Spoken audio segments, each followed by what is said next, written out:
it is important to talk about it. We'll talk also about what is advocacy and what is influencing, the difference between them and how they complement each other, how to achieve change through advocacy and influencing. And then we will go on a 10 minutes break, and we'll be back to have a quick look on monitoring and evaluation, and then wrap up and talk about next steps. And we will kindly ask you at the end of this webinar to kind of fill the evaluation form that will be very, very useful for us for our next sessions. Next slide, please. So we will start by what is gender responsive budgeting and why it is important to talk about it. And we would like you to go on Mentimeter. If you can go to the next slide, please, and use this code and write all the words or expressions that come to your mind that you use when trying to explain gender responsive budgeting to an audience, whether that audience is the government or people who don't know about gender responsive budgeting, or any kind of audience. How do you communicate about it externally? And welcome everyone who wrote in the chat.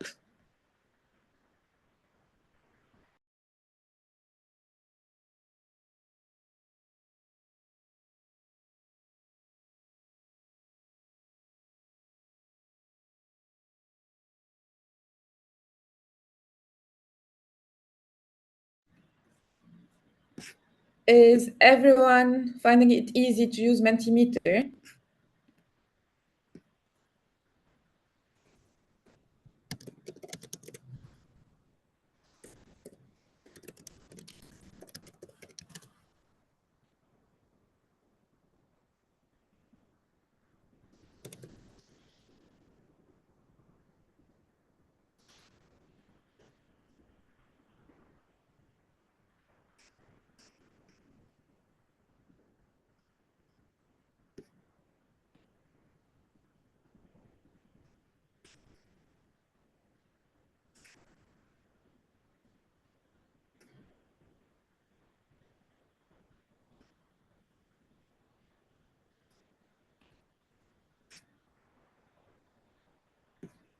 If there is any problem accessing Mentimeter, please let us know in the chat or raise your hand.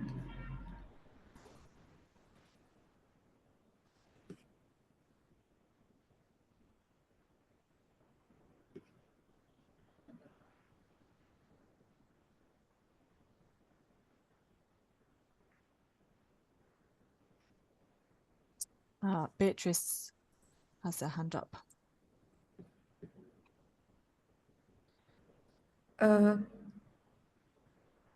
Hi, Beatrice.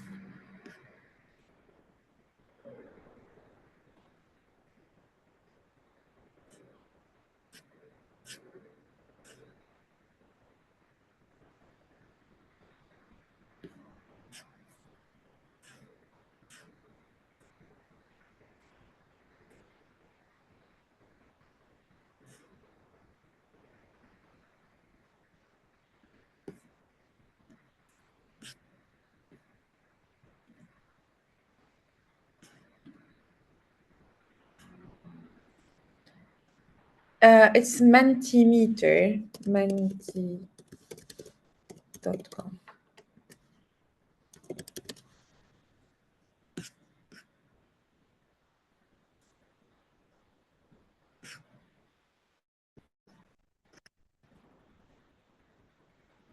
I don't know if that will have gone to everyone. It says hosts and panelists.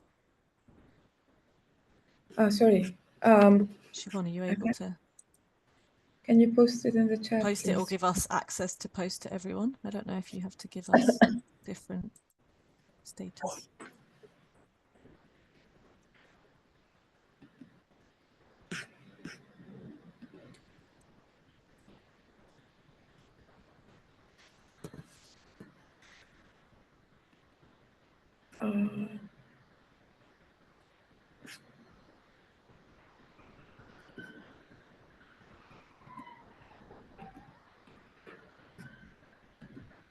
Okay.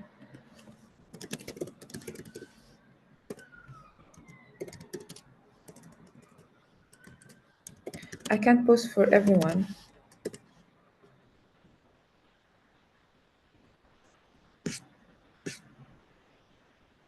Made you both co-hosts now.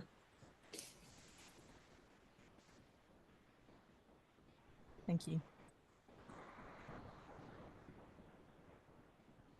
I see a lot of very interesting words coming up. Would like to see more of them. And like, you know, the bigger the words, the more people wrote them. So the bigger the words are the most important ones to this audience today.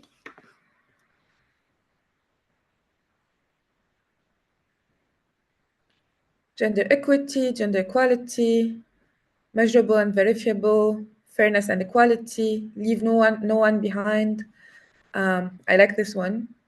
Budgetary allocations to girls and women, incorporate, inclusivity, approach, resources, fairness,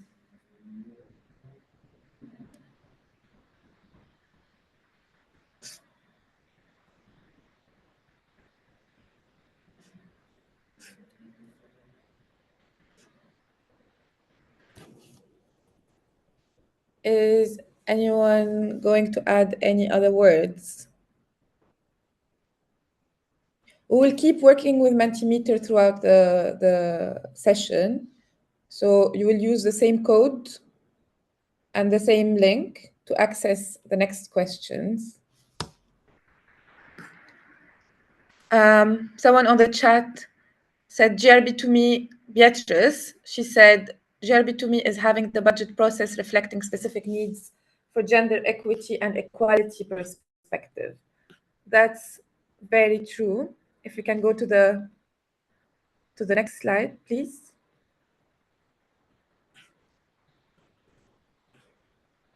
So GRB is a tool or a set of tools making an approach that the government can use, but at different levels, because budgeting is the main lever that a government has to enact its aims at priorities. So no actions, no roads, no projects, no infrastructure or development or anything can happen without a budget within a government. However, budgets are not gender neutral because every project or every decision made by the government and each set of resources allocated to that objective affects different genders in a different way. So gender responsive budgeting examines the allocation of public assets for the impact on women and men and other categories of people in society. And it's more than a gender impact assessment. It considers gender from the outset, meaning from the formulation phase of the budget. It challenges established economic models to eliminate discriminatory outcomes. Gender responsive budgeting does not mean many things. It does not mean a separate budget for men and women. It does not mean a special focus on gender-specific policies or spending. It doesn't mean spending equal amounts of money on men and women's issues. We have a few quotes for people that were pioneer in gender responsive budgeting. Some of them are very close to the Women's Budget Group. So we have Budlander and Sharp, who say gender responsive budgeting refers to a variety of procedures and tools that aim to disaggregate fiscal policy impacts on gender equality. We also have Professor Angela O'Hagan and Elizabeth Klatzer, who say gender budgeting seeks to alter the processes of raising and allocating resources within political institutions to achieve more gender equality outcomes. If we can go to the next slide on purpose. So the purpose of gender responsive budgeting is to promote accountability and transparency in fiscal planning, increase gender-responsive participation in the budget process, for example, by undertaking steps to involve women and men equally in budget preparation, and to advance gender equality and women's rights in general.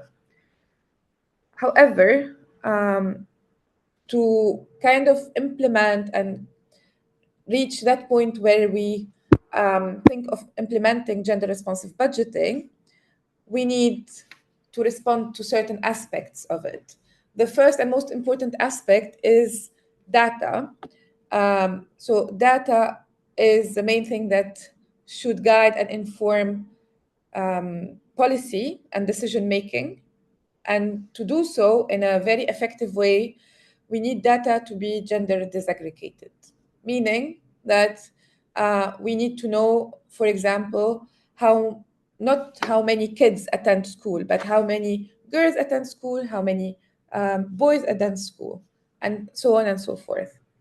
The second aspect of gender responsive budgeting is gender and intersectionality, which means that we need to have a deep understanding of each group of society and each group of women in order to analyze how the different budget allocations have impact on them. So it's different for educated women, educated, able-bodied women, than disabled and educated women living in the countryside.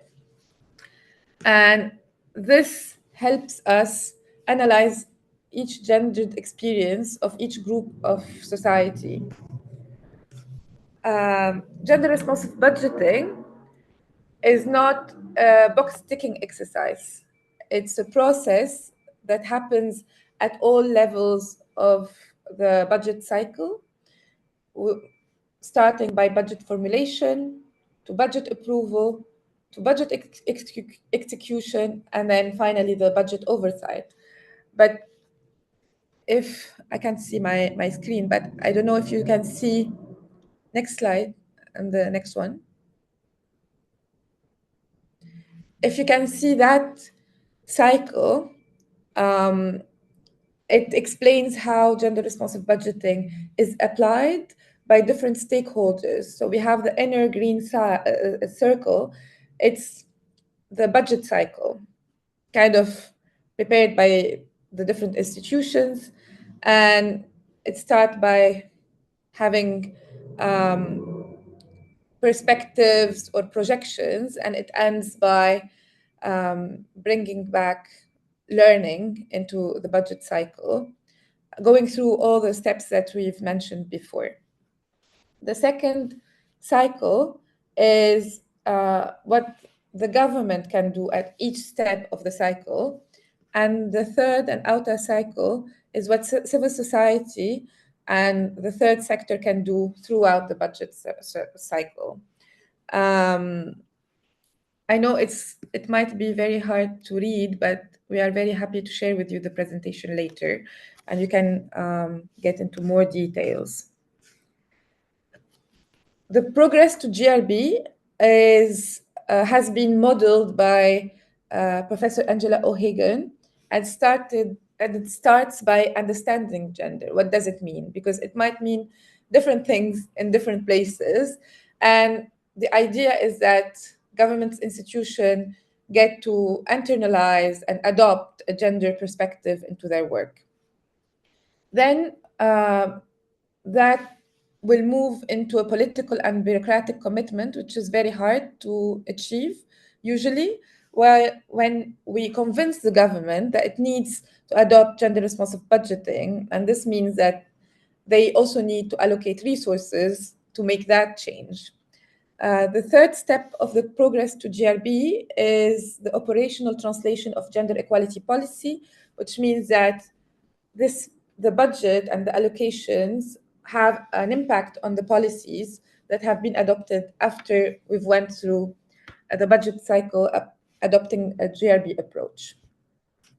The fourth step is gender mainstreaming as organizational change. And the fifth step is establishing data requirements and systems that help gather gender disaggregated data and use them in the next budget cycle.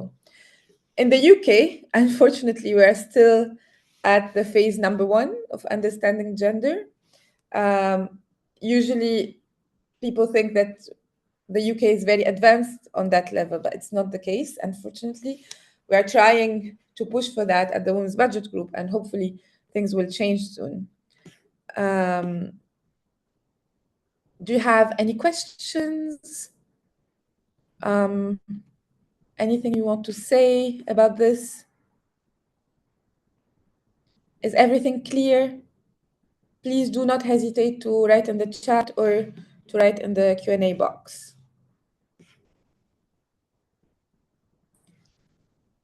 So far, so good. Thank you. We've got one raised hand. One raised hand Yes. by Nancy, I believe. Yes. Can Yes, write Nancy. in the chat.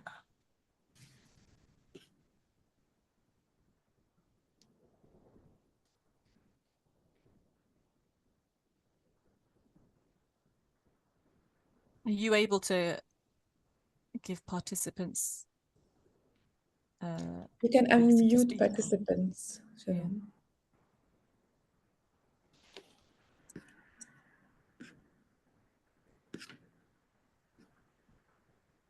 Yeah. Hi, Nancy. Hi, thank you for the presentation. My question is with regards to the continuum that you shared on the progress to GRB, which do we have countries that have made remarkable progress? Maybe they are at stage 4 or 5. Yes, there are several countries actually. And there are countries and also cities, because the change can happen at different levels. And Austria is an example of a country that reached the phase 5 of establishing data requirements and systems, because gender responsive budgeting is mentioned in their constitution, and they have been working with the approach for at least 15 years, I think. It was adopted in the early 2000s. We have the city of Barcelona, the city of Mexico. These are the examples that come to my mind. And, you know, it's the gender responsive budgeting is not something that is written in stone, because a lot of countries have made a lot of progress, but then they regressed afterwards regarding their commitments. So we have South Africa that made a lot of progress, but then now they are back into kind of normal, traditional kind of budgeting. Hope this answers your question. Yeah, sure. Thank you. Thank you. If there are no other questions, I'm very happy to hand over to Erin. As I said, Erin is the head of communications and public affairs at the Women's Budget Group. She has been working for years into getting our messages into the right audiences, including the government, houses of parliament, decision makers, politicians, and she will kind of guide you through the journey of learning more about how to advocate and influence around gender responsive budgeting. The floor is yours, Erin. Thank you, Sana. And yes, do keep asking questions. You can put them in the chat or raise your hand as we go.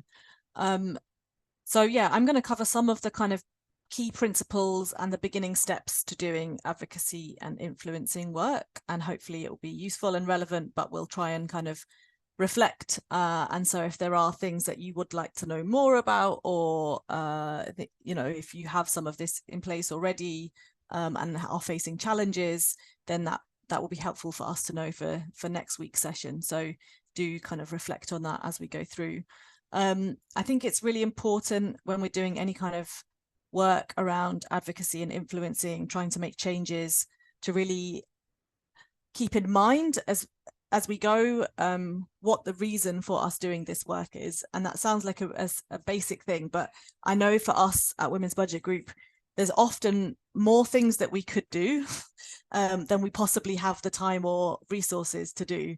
And so you're always trying to think, is this the best way to have the impact, you know, and you don't always know, but it's keeping in mind, what's the impact, what's the change that I'm trying to make, and is this the most effective way of trying to make that change. So here we're looking at kind of implementation of gender responsive budgeting, you know, and why, to achieve gender equality, as Sama talked about, and to improve the lives of women and girls. So yeah, for us at Women's Budget Group, often we think about, particularly thinking about economic policy, you know, there's lots of different ways in which that can be approached. But yeah, you know, there'll be times when we think, actually, this is not really our expertise. There's others who have this understanding better than us. So we'll make sure that we're keeping in mind what our purpose is, what we're trying to achieve. So hopefully this isn't too challenging to use the Mentimeter again, but we have a couple of questions just to get some thoughts flowing around. So we're going to start with the first question there. Just thinking about some of the things that you have seen happen, kind of big societal changes or legislative changes, things that have been positive kind of social impact. So I think in Kenya there was a law passed in 2015 around domestic violence. I read that the Kenyan government made a commitment to end gender-based violence in 2021 and allocated quite a reasonable amount of funding to that. You might think about progress that's been made on workplace rights for women, or maternity leave, or access to education, but thinking about some kind of specific changes that have been made, what led to those changes being made? What made that change happen? So use the Mentimeter. Siobhan, could you post in the chat again the link and the code? I think it's the same. What makes change happen?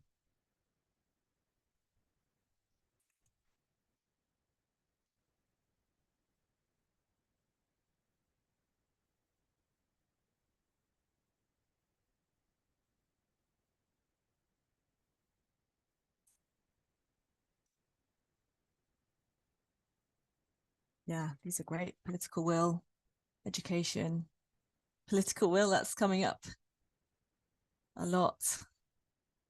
Civil society pressure, protest, knowledge, resources. Yeah.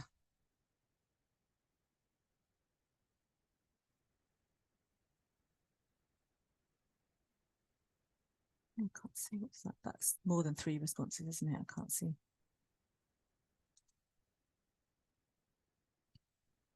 Pressure from rights holders. Yeah.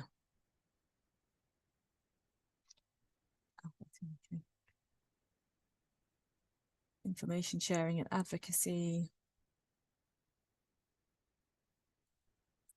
Okay, give it a few more minutes.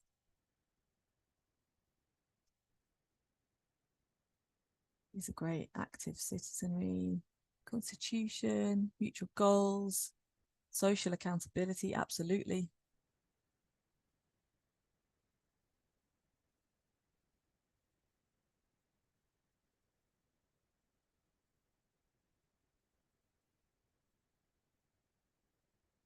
Population, resources, definitely. Empowerment, politics, political goodwill, yeah. Demands for responsive leadership and governance structures, relevant knowledge, advocacy to get people to understand.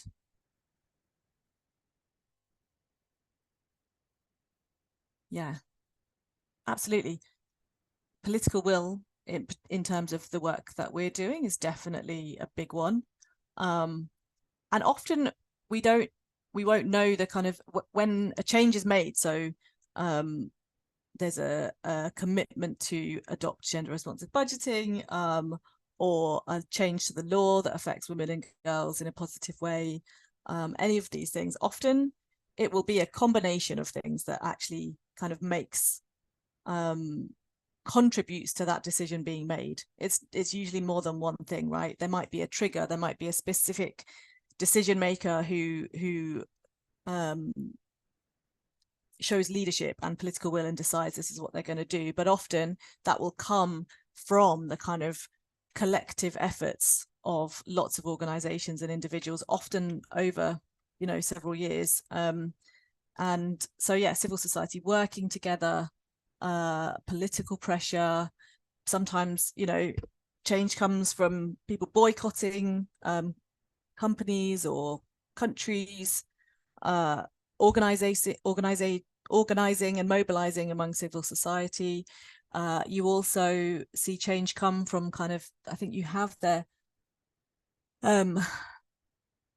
active citizenry and holding governments to account. So the public opinion is very important to political will, particularly in democracies, because, you know, if politicians lose public goodwill, then they lose power.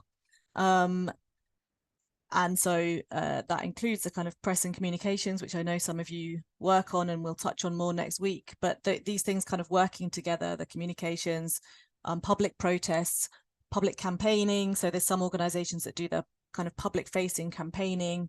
And then you have individual influencers, you know, people with a particular profile. So here in the UK, we had the famous footballer Marcus Rashford took a position on the government should fund school meals for children, and that, you know, that raised that profile of that issue enormously.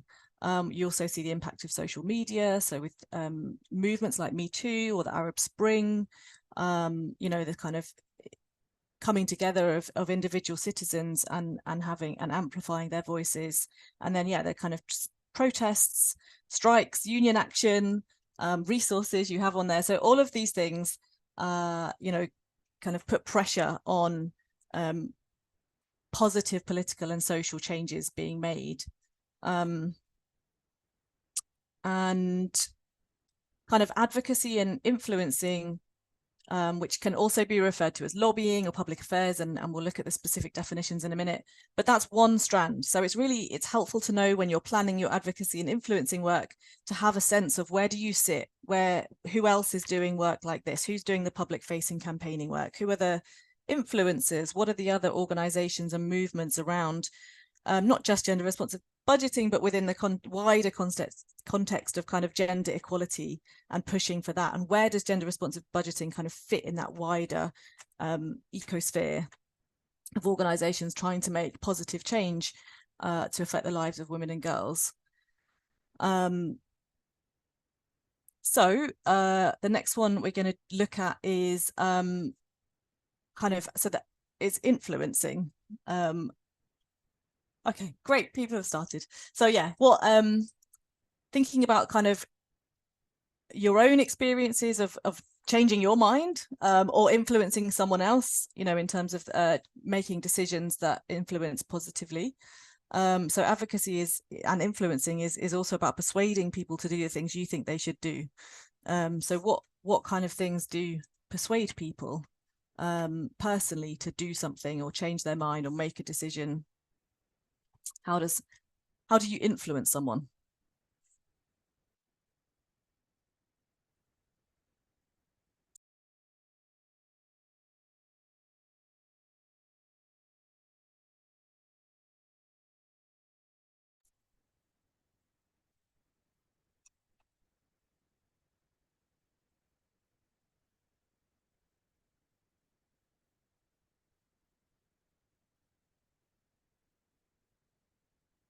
Inclusion, representation, empowerment, advocacy, feeling of injustice, what are the things that move people to change their mind or decide to take an issue on?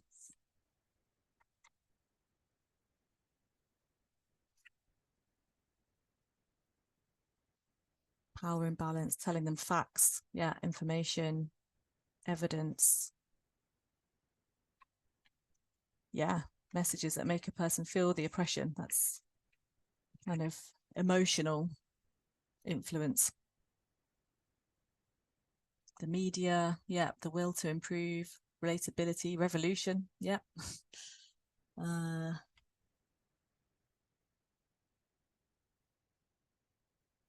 corruption, that can definitely influence people.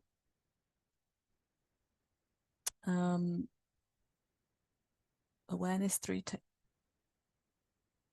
technology, Okay,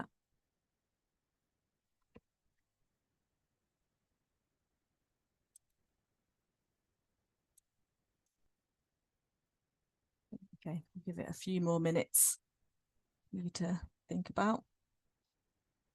Yeah, once you get to the feelings, then they think, make them aware of their rights, increasing inequality. So demonstrating the increasing inequality, yeah, showing understanding need for change. Yeah.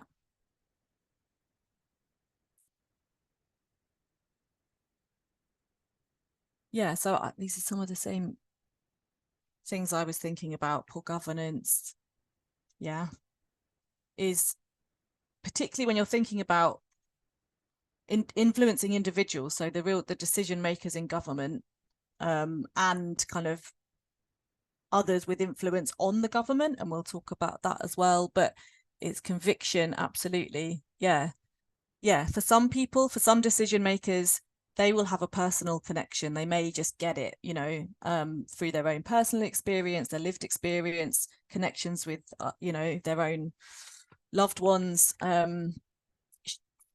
experiencing the impact of inequality themselves, you know. And often particularly women in political positions will have that experience of inequality themselves, and so yeah, kind of appealing to people's personal experiences can be very powerful, but also understanding the impact of public opinion, as I said. So, you know, one of the things that can be very powerful is if when politicians are out campaigning, if they run into, you know, the media or members of the public asking them questions about what they're going to do about gender equality and women and girls, you know, if you have been able to make the case to them for gender responsive budgeting, that could be their answer. So understanding what motivates them. So some of that might be public opinion. It could be actually the evidence, you know, and that's evidence both for how gender responsive budgeting can improve equality, but it could also be about how changing, you know, as Sama talked about, taking a different approach to economic policy, and how you formulate the budget and allocate funding, how that can improve the economy for everyone. You know, understanding kind of where, using different arguments and understanding how they may impact people differently. The more you know your individual stakeholders, the more you'll know about what will change their mind and motivate them to make the change that you think needs to happen. Poor service delivery, yeah, and experiences of that. And actually, you know, when members of parliament meet with their constituents, and those constituents are telling them about the poor services they've experienced, or, you know, the impact of cuts to services that they rely on, then yeah, then that can have a big impact. You know, the relationships that some MPs have with the members of their constituencies. Yeah, human rights awareness. Yeah, awareness. I mean, it's useful not to assume that people have the awareness that they need going into the kind of conversations and advocacy tools that we're going to talk about. So yeah, these are great. Okay, so we go to the next slide, which I think has the definitions. Actually, yeah. Oh, sorry, the S has slipped down that title. So these are from the Merriam-Webster dictionary. I was pleased that they chimed with what I thought they were, so that's good. So yeah, advocacy is kind of, it's supporting or arguing for a particular cause or a policy, in our case, gender responsive budgeting. So advocacy is kind of making the case. It's using evidence and arguments and moral arguments and emotional arguments, you know, using all of those different ways that you kind of make the case. It's advocating for something. Usually you're advocating for gender responsive budgeting, is making the case. And influencing is to affect or change someone or something in an indirect but usually important way. It's a bit vague, that, isn't it? But it's basically about impacting how someone thinks, changing someone's mind, or or increasing their conviction, or arguing it, you know, making the case against what they think, but it's influencing how they think and the decisions they make. Great. Yeah. Any questions so far, or be good to hear any reflections you have around advocacy and influencing in the chat.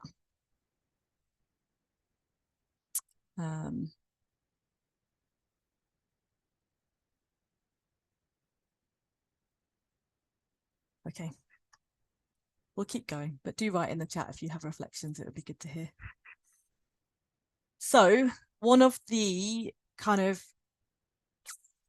fundamental things that you do in advocacy and influencing work is stakeholder mapping. So we're going to look at stakeholder mapping a bit this morning. And so these are the broad kind of groups you have. So political stakeholders will be your kind of government or executive, the ministers who make the decisions on behalf of the country, and that will be making kind of policy decisions, introducing laws, and allocating budgets and making those decisions. So you've got your kind of executive. So knowing who those ministers are, and that's when you're looking at the government, you can also look at who's in opposition. So both the current political party that is in power or coalition, and who from which party. You know, if you have a coalition government, who is it that is in charge in the main department we tend to look at is going to be the kind of the Treasury or the finance minister. But you also have, you know, other departments that affect how budgets are allocated. So depending on your resources, you can look at other decision makers as well. And then you've got the legislature or parliament. And so that will be the kind of members of parliament, or at county level as well, you'll have kind of a version of this. So you have the executive or the cabinet, and then the other councillors, and they often form committees. And those committees or the legislature kind of hold the government to account. And that will again be made up of your different political parties. So looking at who your key, and it might be a mix of the key positions that people hold, as well as kind of who you know has already got an interest in this area in gender equality. So some of the key kind of committees that we work with and look at, we've got both a select committee that looks at the work of the Treasury and the kind of finance ministers, and how money is spent and how it's allocated. And we also have a committee called the Women and Equalities Select Committee that looks at issues around gender and other equalities and intersectional issues as well, and kind of will hold inquiries and invite the minister to kind of public inquiry. They'll take evidence, and so, you know, building relationships and understanding who is in charge of those committees, who the chair is really useful. And then you also have the people, you know, the non-political kind of officers or staff, civil servants, or people working in councils or local government. And so those people aren't necessarily the decision makers, but they will provide a lot of information to politicians and to the political stakeholders who are making the decisions. So it's really useful if you know who those people are, those people working you know, around the finance and budgets, those people that are working around equalities issues.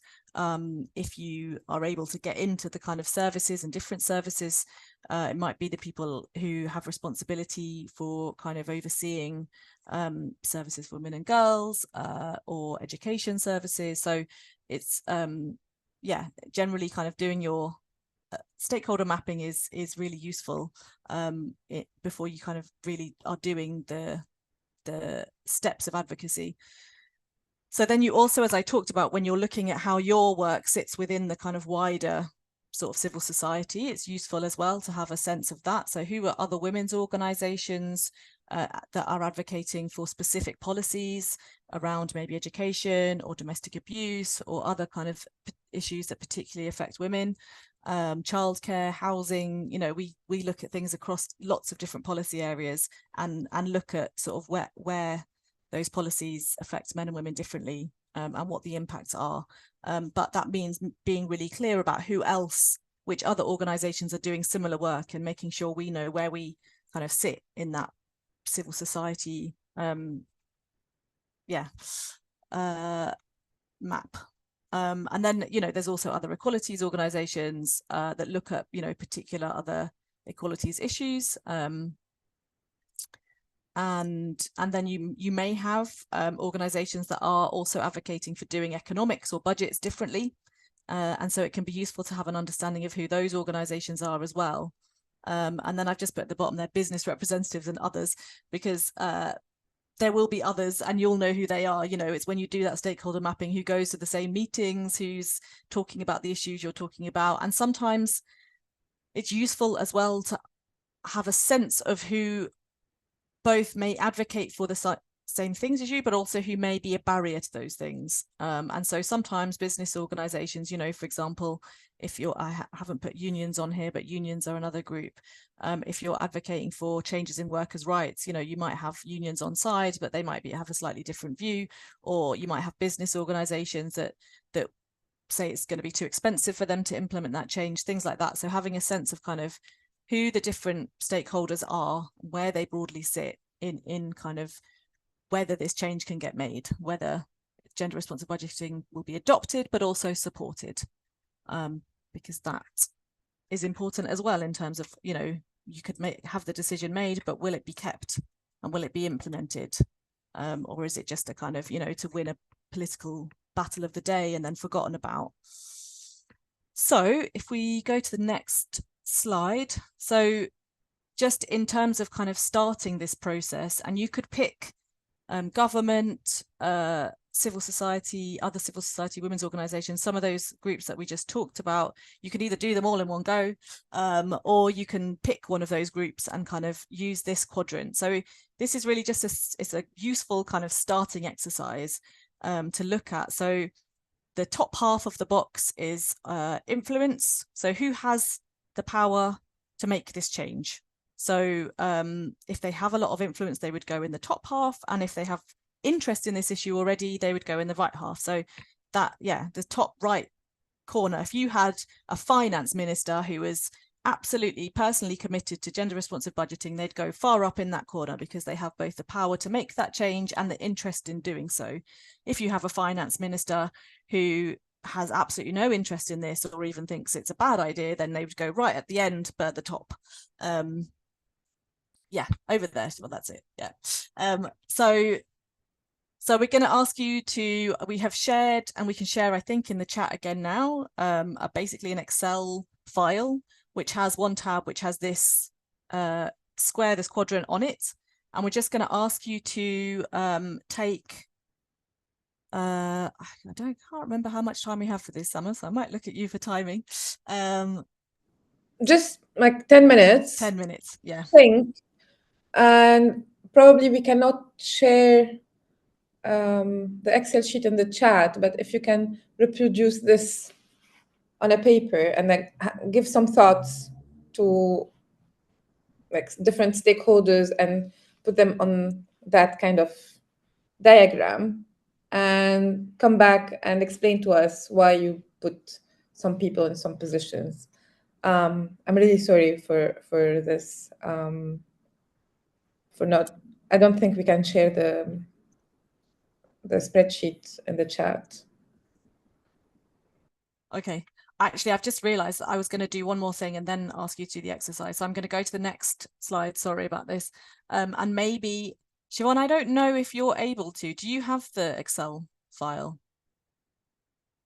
While I explain the next bit, if you could have a look at whether you can, sometimes you can upload things in a chat, but. Let me have a look. Oh, wait, you sent it. Oh. I did. I'm going to forward it to you so it's at the top of your inbox. But if you have a look at whether you can download that and upload it as I do this bit. And if you could could you stop sharing the slides for a moment so I can share? I'm going to see if I can share this. Okay. Let me just get the screen up. So I'm going to show you basically once you've done that mapping exercise, you can start to kind of group stakeholders and then put together your sort of key targets. And again, depending on how much resource and time and capacity you have, you can decide sort of how many targets you want to have. When you get to the kind of other civil society organizations, there may be things set up. So if you have forum or meet organizations, kind of coalitions that already meet together, it's worth finding out if those exist, if you can join those meetings. I know for us, there are, if I was so inclined, I could probably spend all my time in meetings with other organizations and coalitions, because there's so many different kind of organizations doing different things that are relevant to our work. So having a sense of who those different networks and coalitions are, and then working out where you can spend time and energy to have the most impact. So this, once you've done your kind of quadrants, I'm just going to show you, this was actually our 2023 stakeholder mapping. So we've got a new government now, and so we're in the process of doing this all over again, particularly with our political stakeholders, but this was the previous one. So I wanted to show you, this is the Conservative government, which was the Conservative Party, sorry, which was the party that was in power. And then we have the kind of different the roles here and priorities down here, and then our kind of approach type, and I'll show you on the targets in a moment. So that was Conservatives. Then we did the same for the Labour Party, which was then the opposition party. And we've got kind of these are different committees and groups that they are part of. We have had the smaller parties, so this is the Liberal Democrats and the Green parties, and what engagement we have, and then we have different nations along here. But this one is the staff, which again, I think I said about engaging with staff, both political staff working for the politicians. So some of these are kind of political advisors, so they are a political appointment, and then others may be working for the select committees. So those won't be political, but knowing who those are and having contact details is really important when you're trying to reach particularly the kind of higher profile politicians. We have peers as our upper chamber. I think you have senators as yours. So knowing the roles that they can play and kind of who the key ones are is useful. And then, as I said, this is our kind of third sector sort of NGO list, civil society. So, and then we've got the kind of group. So women's organizations, social justice, think tank, violence against women and girls, union. So these are our sort of key contacts there. And then on all of these, it's useful to have like, who's the relationship holder? Does someone in your organization already have a relationship? And what's their interest?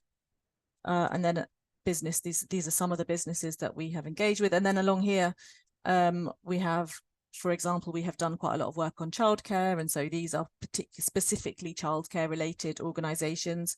And this was these are contacts that we had through we had a project around a feminist Green New Deal, so looking at kind of climate policies through a feminist lens, and these were the stakeholders specifically for that. So it's useful if you have that kind of level of work and engagement, then it's useful to keep those kind of lists as separate. And then we also, so once we've done all of that, we've looked at some of those different groups, then we kind of got what's our current relationship status. So that's a bit of that kind of where their level of interest is, warm, lukewarm, cold, and then whether we want to target to engage. So where they're not so friendly, we might just be looking at trying to get some engagement. Where they are friendly, we have that. And then where they have kind of a lot of influence, we have target to engage and influence. So at that point, Rachel Reeves was the shadow chancellor, so the shadow finance minister. She's now the chancellor, and so she will be a key person for us to engage with, and so we'll be following up with kind of the staff we already have contact with, to try and get those meetings in and talk to her. So that's a kind of, just to give you a sense of how you can bring these kind of stakeholder lists together and work out how to organize the records that you have of them, but also how to decide who to target. It's kind of who's those top sort of influence influencers are. Oh, great. You've managed to share the exercises. Brilliant. Okay, so yeah, we're going to give you 10 minutes, and if you could share the slide again, Siobhan. Thank you. We're making you work hard, aren't we, this morning? The next one. Back one, that's it.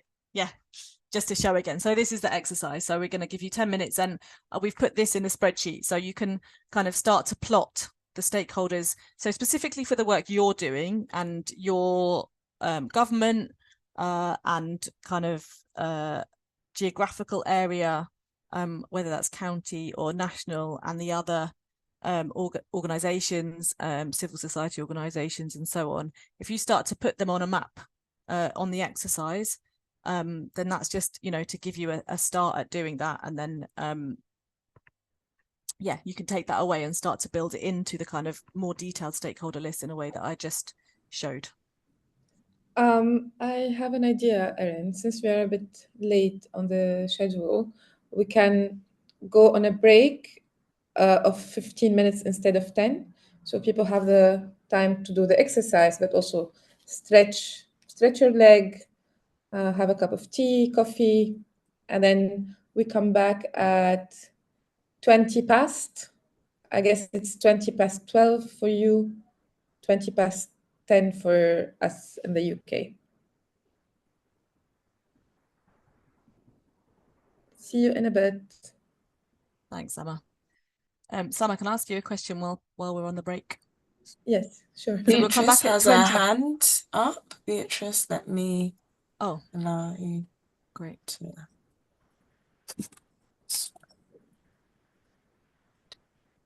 Go for it, Beatrice. You should be able to unmute yourself.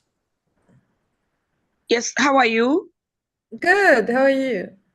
Fine, thank you. I'm just asking, is there a way that we could write our assignment somewhere and then now we upload it in the system for those of us who cannot access the Menti? I've noticed that you were talking, writing in the chat, and we've read answers. Yes. But specific exercise, you can even do it mentally. You can imagine the stakeholder and put it like up in terms of influence or down, and you know. But I could write in the chat if it is the county government. I could write in the chat and put the role, or whether the status, whether the relationship is high or low. I could do that on the charts. Yes. Thank you. You can write, for example, my county, high influence, low interest, or yes. whatever. I would say my county executive for finance. Then I put the status between the relationship status between us and him. Yes. I would put other civil societies and express also the status. Yeah.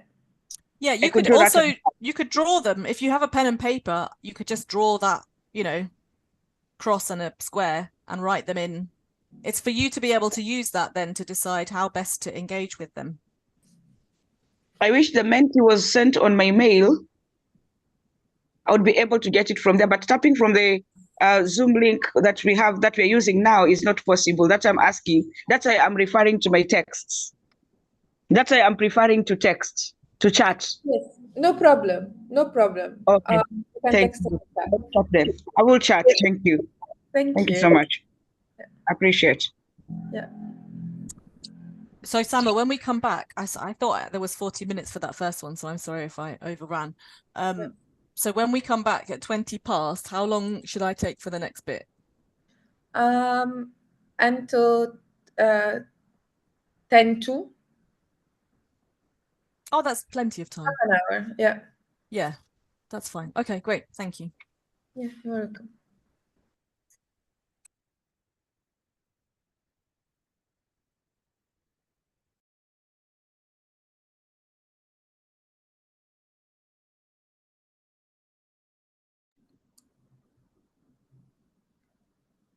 Welcome back, everyone. Hope you had a good break. We have a question from Darmi in the chat, Erin. So Darmi says, what determines a group's level of interest and influence? And are these levels fixed or can be changed? Kindly expand more on this. That's a good question. In my experience, what determines a group's level of influence is about how much influence they have on the change you're trying to make. So in terms of kind of political influence, the government has the most influence. And then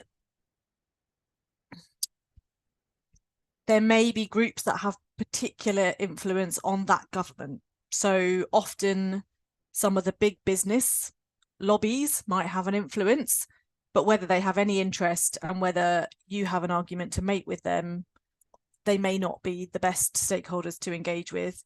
Or they may take an interest. For example, last year, in the spring budget, the government announced new funding for childcare, and we at the Women's Budget Group, along with other coalition partners that we were working with, particularly around childcare, had met with an MP who was in the parliament but not the government, but she was on the same side, so she was part of the same political party as the government, and she had conversations with the finance minister and lobbied him directly based on some of the evidence and the arguments that we were making with the coalition, which included, and when you look at individual issues, so this was childcare, so that coalition included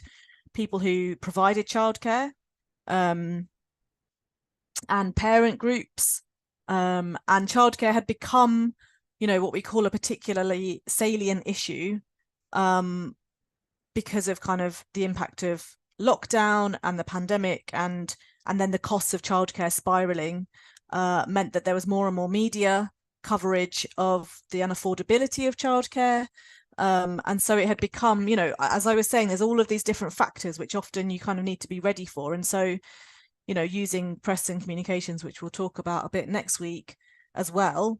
And then actually one of the big kind of representatives of businesses was also on board and made that a priority for their own lobbying. So the Confederate of Business Industry, they had put in some figures as well, and they'd submitted representation to the consultation, the pre-budget consultation, as well as kind of making, they had more direct line to that government, to that finance minister. So with that government, with the Conservatives, and this is the other thing, is what determines the level of interest is also the political ideology, the political aims of any political party.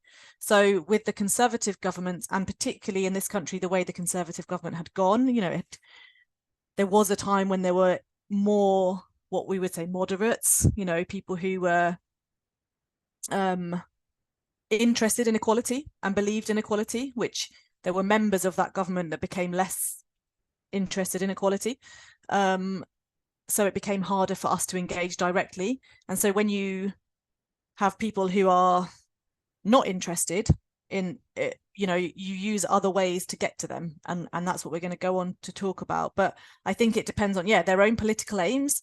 What's their level of interest? What did they put in their manifesto? What have they promised to their voters? What are they trying to achieve? We now have a government that's more interested in what we're trying to do in the Labour government, but they're also very focused on economic growth. So when we talk about our aims around equality and changing how, influencing how our finance ministry put together their budget, we'll be talking about how it can also support their aims around economic growth, and not just, not as well as improving the lives of women and girls. And I think you're always that's going to be the case for all organizations. It will be what determines their interest is what are they trying to do, what are their own objectives as an organization. So with other civil society groups, what are they trying to do? And I've forgotten the second thing. Yeah, in line with that, what they're trying to do, and then what is getting in the way of that. That's the second thing. So the reason that business organization got interested in childcare was because it was affecting their business members and their employees. So understanding the aims and barriers for your stakeholders, that will probably be the things that determine their interest in gender responsive budgeting. Do they care about equality? If not, do they care about something else that equality helps with? Or are they against it? In which case, you know, then you need to be guarding against that, or finding strategies to, make arguments against it. Or for some, you know, depend again on resources and how much power people who are against equality have. You may just decide there are people who will not change their mind, and we're just not going to put focus on them because actually there's enough other people that we can persuade that will have an impact, and we don't need to, you know, we don't have the resources to try and change everyone's mind. I hope that helps. Thank you, Erin. I think there is a second bit of the question that you already answered too. Darmi is asking, are these levels fixed or can be changed? And you already explained how this can change. Thank you. And yeah, if you go to the next slide, Jim, and I can start running through this because I'm conscious of time. But on the right-hand side of that, the triangle, you know, the people with the most power to change something, to implement GRB will be your government or your executive, right? But if they have no interest, you have to look at some of these other organizations or stakeholders and see how you can use those to have influence on the decision makers.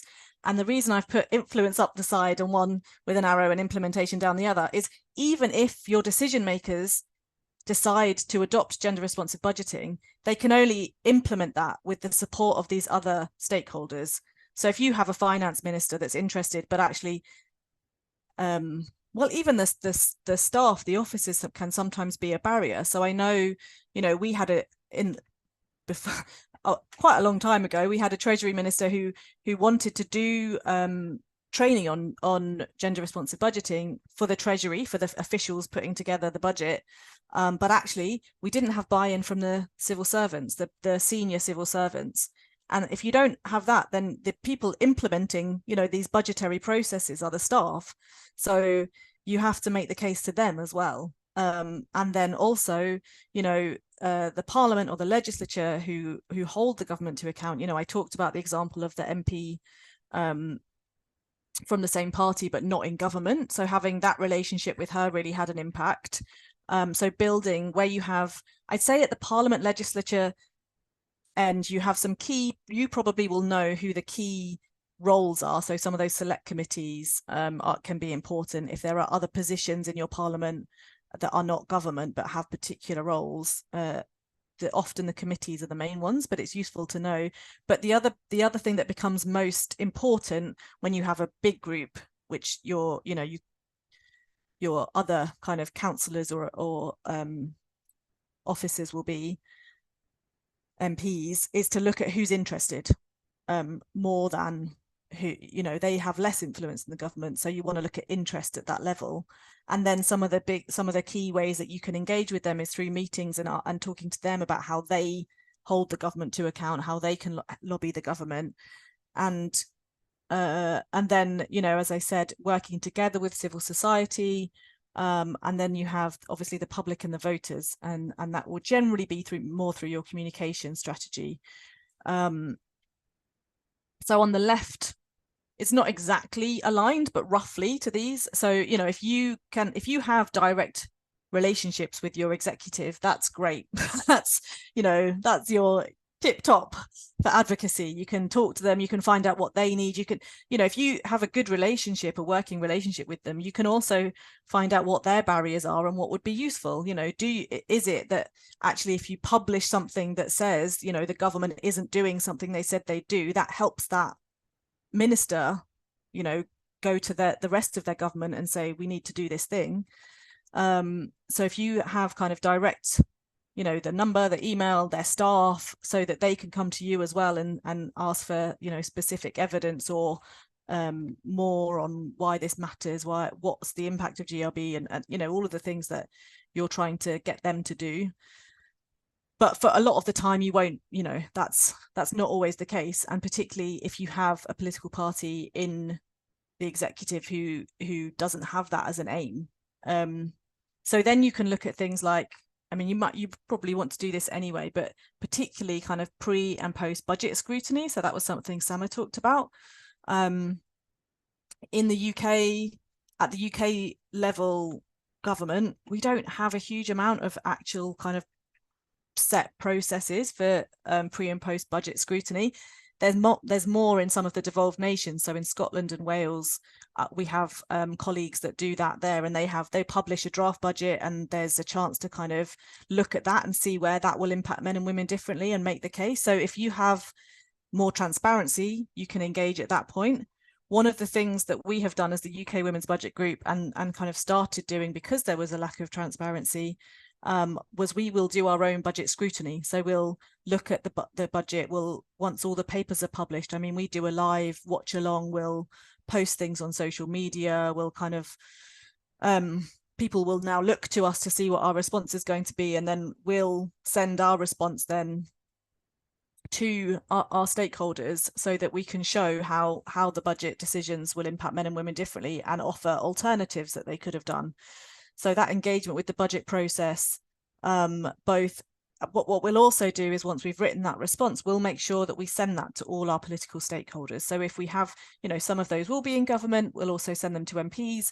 And with the ones that we have good relationships with, we might also suggest that we could draft a question for them. So for your MPs, or if you have sessions, you know, where there's kind of scrutiny in the Parliament or the equivalent at county level, you can say, you know, we could write you a question, you know, why did, on this decision that the budget, you know, did you know that, I think there was a statistic we had, particularly around childcare, of kind of 74%, some percentage of women would go back to work if they could get childcare. And, you know, this got used in Parliament time and time again. So it's kind of sending those statistics and the evidence that you produce to your political stakeholders so that they can use that, and offering, basically make their work as easy as possible. So if you have the time and resources, you can offer to write them questions that they can read out, and then that shows, you know, that will hold them to account, and that will be on the public record, and it all adds to your ability to kind of build momentum towards making change. If you are able to produce new analysis and evidence, whether that's a full report or even just kind of pulling together different bits of statistics or data as it comes out, and pulling together, you know, some of you, if you're working communications, probably already do that for kind of press releases or media, but you can also put together briefings that set out, you know, here's some analysis on how many women and how many girls are accessing education in this county, or, you know, whether that's changed over time, or how many women are in work, and the things that would make a difference to them to be able to participate more in work. So if you're producing new research and analysis that kind of shows the impact of budgetary decisions on women and girls' lives, then making sure that that's always shared with your political stakeholders. And if you can get those staff contact details as well, that you share them with those.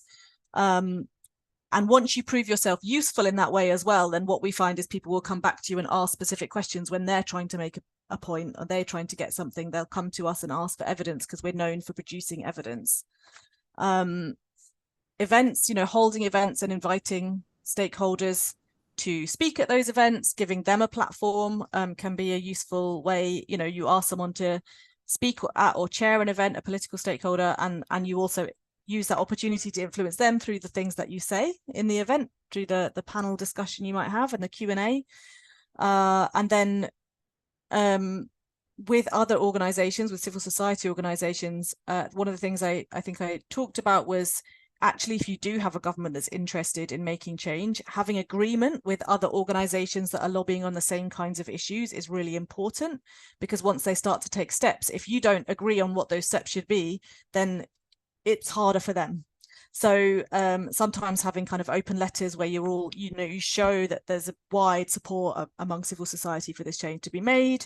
You can support other organizations signing their letters where it's relevant to your work, and showing that you have those joint recommendations.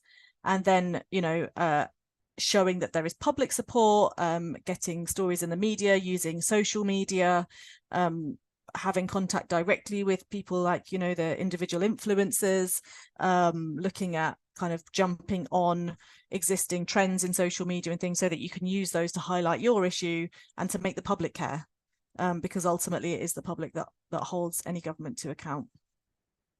So,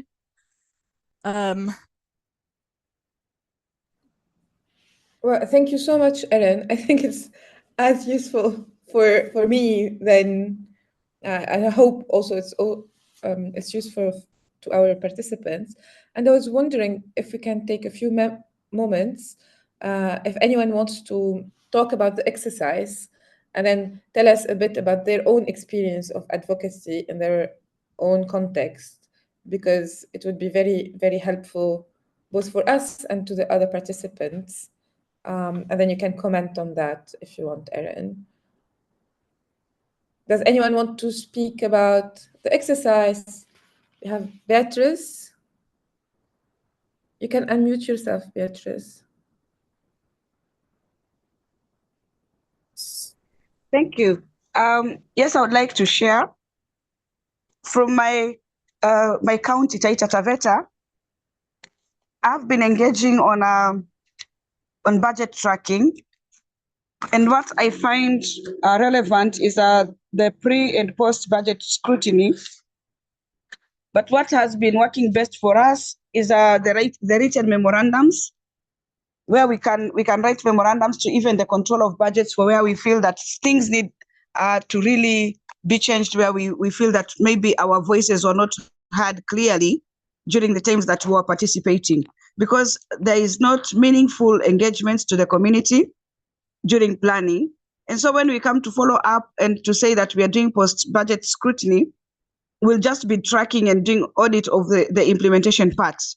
But what works well for me is when we start off on the budget making process, just before the approval of the budget and even on the estimates, to ensure that the community needs are also a part of what is being budgeted for. So I believe in starting with them together from planning up to when they approve the budget, and then now we'll be on the ground to do the social audit work for us to be able to make sure that the community benefits from the work that we've done. But what is now coming out clear to me is that we really need to work around influencing the community to see how the communities can come up to put more pressure, to request, to demand for their rights, and to start putting the leadership into the places that they will be working on behalf of them, instead of us waiting until the other time, because in my county, they would keep on telling you, we are waiting for the next election so that we take them out of the offices. But in these 5 years, you'll have lost a lot.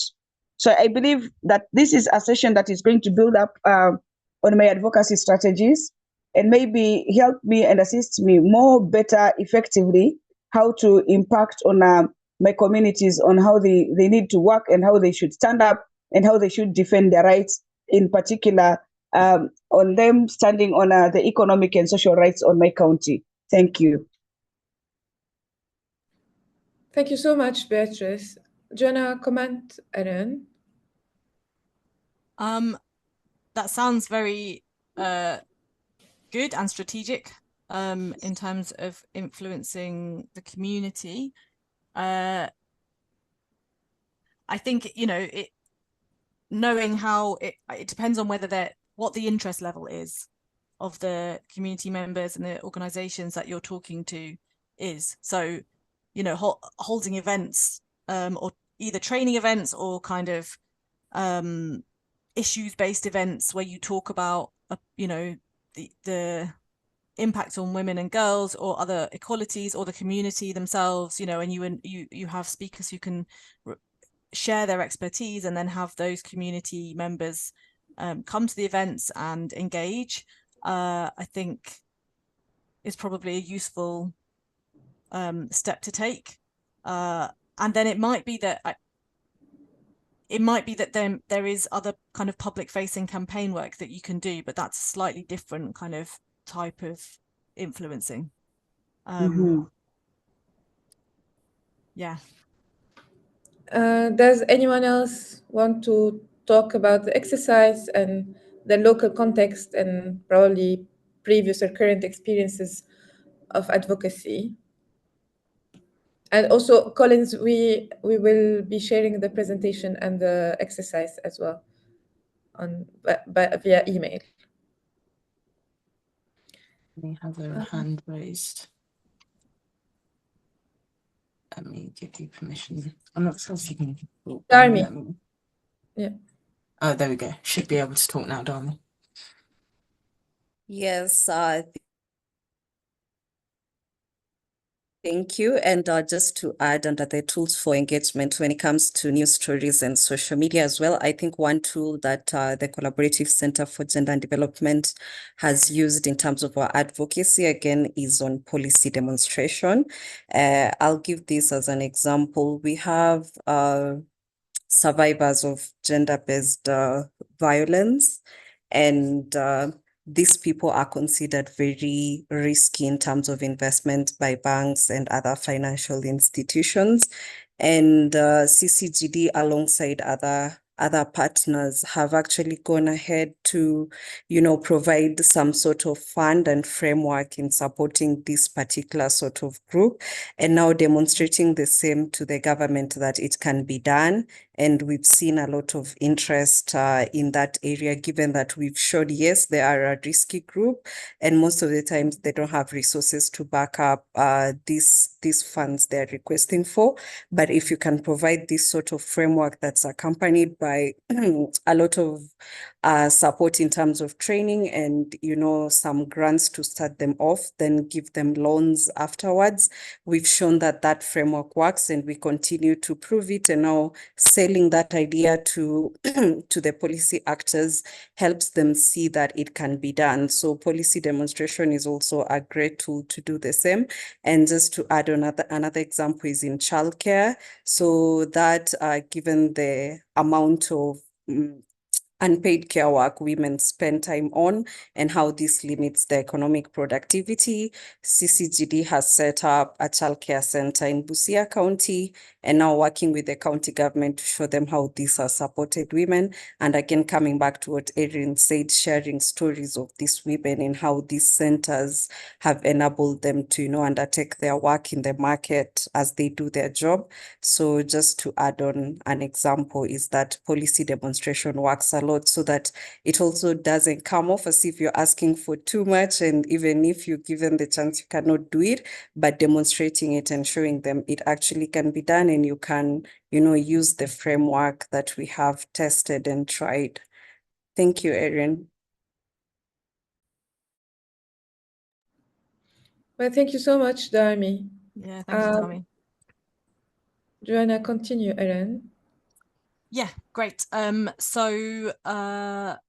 and showing impact is definitely showing exactly as you said, Darmi, that it can be done, that it can have a positive impact, making it not feel like it's, too big of a challenge. So kind of using case studies can be really impactful. Yeah, and just the last thing on this one that I hadn't sort of covered really was the consultation responses. So when I talked about some of those different committees, often committees will hold inquiries and calls for evidence, and the government will also hold it as consultations on kind of specific different policy areas. So submitting evidence to those committees and inquiries is also, a kind of fundamental part of advocating. It's a kind of key public affairs tool, is submitting responses to consultations and then publicizing your responses. There's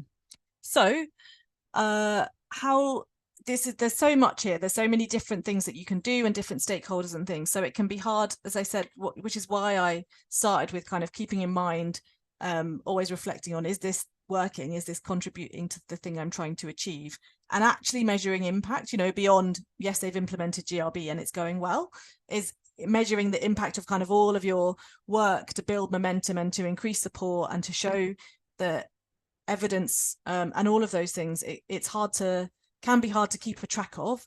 So, you know, the impact would obviously be the kind of positive impact on gender equality. But beyond that, we can also measure kind of output, so the number of things, and we can measure some outcomes like policy changes, and we can look at, depending on what we set as our goals, kind of whether we're meeting those, and to kind of keep track of whether we're doing what we said we would do. So if you move to the next slide, these are some of the key performance indicators that we at Women's Budget Group use. I don't know if that's big enough to see, but so I'll read a couple and we will share these slides, so you'll have these as well. But the kind of outcome type indicators are that policy recommendations are adopted at central government level and by other political parties. And then some of the kind of just the numerical things that we count to see if we're having an impact in building awareness and support include things like how many times we're mentioned in Parliament, how many meetings we have with stakeholders, parliamentarians mentioning us on their social media accounts, parliamentary events where we're represented and events that we organise. And then at the bottom we have consultation submissions. So these are just ways of looking at, are we doing the things that we said we do, and are we kind of building on the numbers that we're seeing? And so we put in an annual target, and then this just is a basic kind of table to show how we measure this. So you know, we will meet together as a team and we'll look every month or every 2 months at where we're hitting our targets and then where we're not, and then we might think, okay, do we need to do a bit more of that thing because we're not quite hitting the targets on that.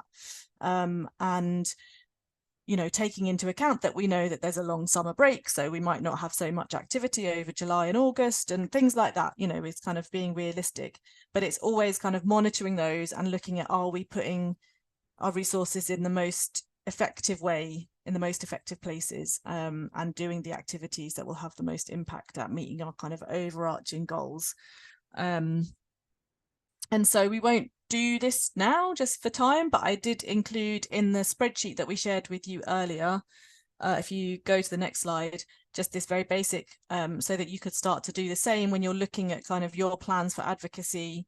What is it, where do you think you could put resources that would have impact, and then how can you measure those? So we'll share both of those, both what we've done put together and also then this table for you to start doing that as well, and to start kind of working out how you want to, the activities that you want to prioritize and how you will measure them. And so putting together your own KPI so that you can start to look at kind of, yeah, if you're not already, what's working in your own advocacy and influencing work. So I think, Summer, it's a very whistle-stop tour, but hopefully some useful introductory tools and tactics. And yeah, back to Summer for you to wrap up. Thank you so much, Erin. As you said, next week we'll expand more on the KPI issue, and we can have more conversations. I think we all need some time to sync some information and kind of understand them and digest them. I don't know if Darmi and Beatrice have an old hand raised or it's a new hand raised. Do you want to talk, Darmi or Beatrice? No, okay. So we've had a bit of everything today. We went through what is GRB, what is useful for, what are the aspects that we need to work on to have like kind of effective GRB, the budget cycle, at what levels GRB can be pushed in order to be implemented at a later stage. And then Erin covered what is advocacy and what difference does it have with influencing, and provided us with tools. We did the exercise, and I was wondering if you would like to write like a couple of things that you will take home with you today, as a way of like wrapping up this session. You can write that in the chat or the interest and influence.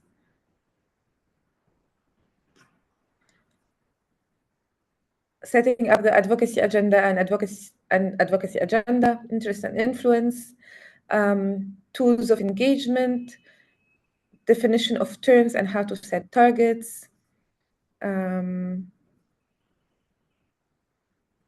Thank you, Juliana.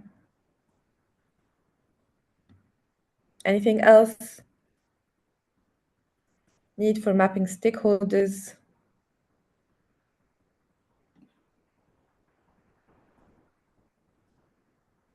I also learned that it doesn't matter how influent someone is.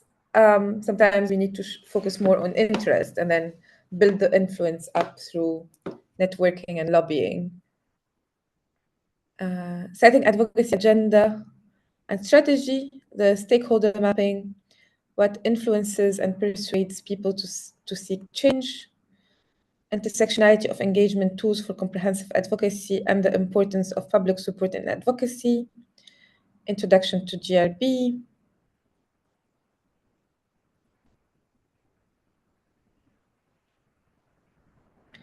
Any questions you want to ask before we end the session? Any comments?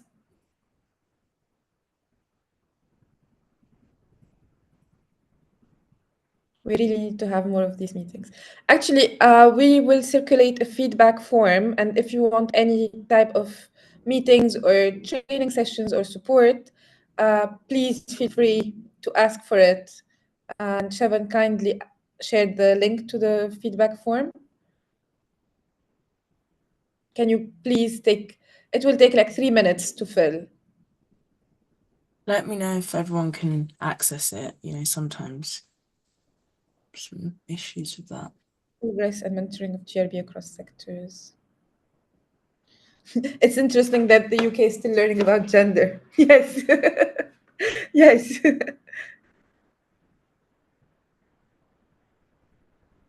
Thank you, Nancy.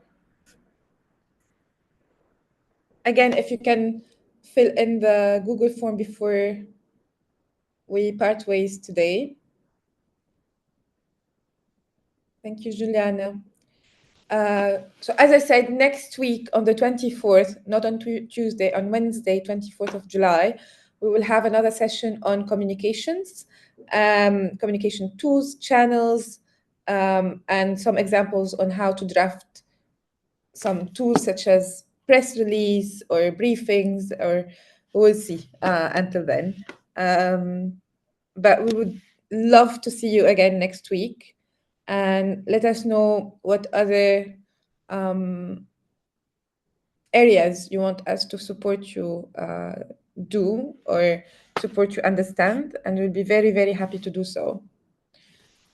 Owana says that the form is not accessible. Can everyone not access it, or is it? Let me see. What? Let me send the link again differently. Did anyone access the form? Or is Yes, Sama, I Okay. can Try now? access it. Oh, okay. Okay, cool.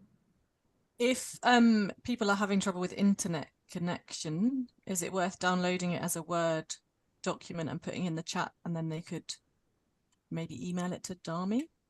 Would that work? Or Can we try this link? I've sent it again for a different format, maybe. oh, okay, sorry. I can no. That might have to be Lucy. I see you've got your hand raised. Give me a second.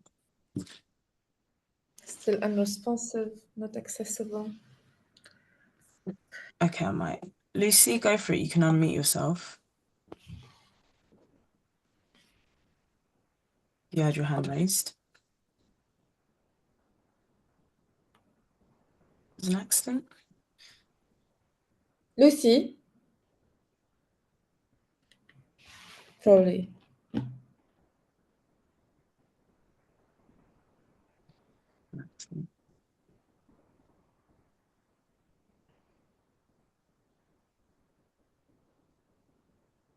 So Thank you so much, Faith. 2 people can't access. Lucy, you are on mute if you can unmute yourself.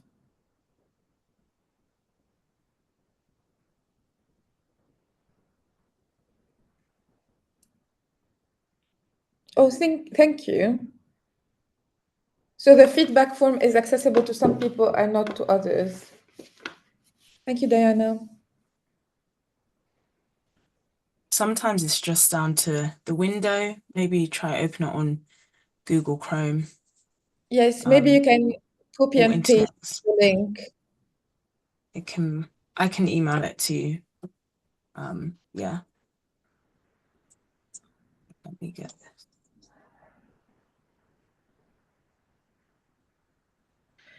Okay. If there is no questions or remarks, you can copy and paste the link to the form and open it in a Google Chrome or any other navigator you prefer. Fill it in and then submit it. And thank you again so much for attending today and hope to see you next week. I don't know if Erin, you want to say some last words before we leave? Just thank you for all your engagement. It was really good and it was really helpful to hear specific examples. So yeah, we'll talk to Dami about the format for next week and to try and make sure it's as useful as possible. Look forward to seeing you again then. Thank you so much.